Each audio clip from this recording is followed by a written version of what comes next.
पंचरत्न को पाठ नित्य करता सुमति बोर।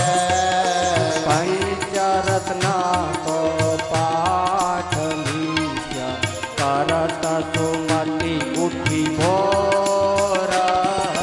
पंचरत्न को पाठ नित्य करत सुमति उठी बोर। नर नारायण उराविसे नर नारायण उर्विसे निटात मोह निकोर। पंचरत्न को पाठ नित्य करत सुमति उठी बोर।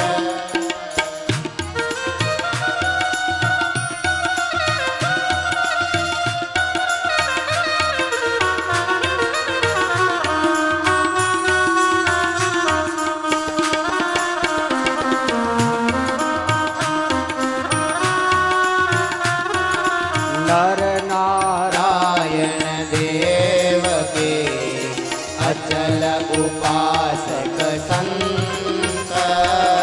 नर नारायण देव के अचल उपासक संत। तिन के चरण सरोज को तिन के चरण सरोज को बंधु वारमनंत।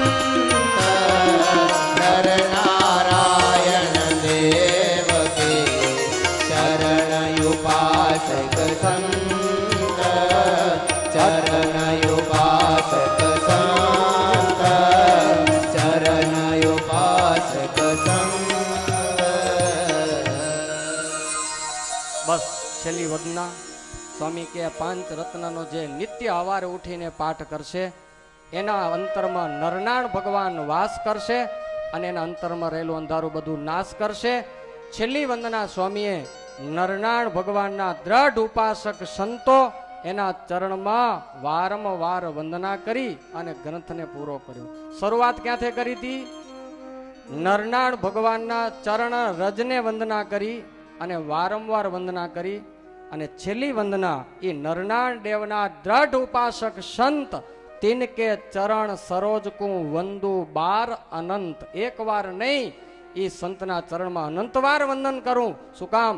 તો કે મારા નરનાણ ભગવાનના ઉપાસક સાધુ છે. એટલે ભક્તો આજ તમારી આગળ આ સાધુ બેઠા, નરનાણ દેવના ઉપાસક હરિભક્તો બેઠા. મુક્તાન સ્વામી આને વંદન કરેલા, તો આપણે વંદન કરવા પડે કે ના કરવા પડે? આવા નિર્દોષ સાધુ આવો સરસ ગ્રંથ બનાવ્યો. ભક્તો આ વિજ્ઞાન ચિંતામણીનું પુષ્પ, ભક્તો આ ચિંતામણીનું પુષ્પ સ્વામીને પ્રાર્થના કરી શ્રી હરિના ચરણોમાં સમર્પિત કરીએ અને ગ્રંથને સમાપ્ત કરશું. ઇતિ શ્રી સહજાનંદ સ્વામી શિષ્ય મુક્તાનંદ વિરચિતમ પંચરત્નમ સંપૂર્ણમ. બોલો શ્રી વૃંદાવન વિહારી હરિ કૃષ્ણ મહારાજની જય.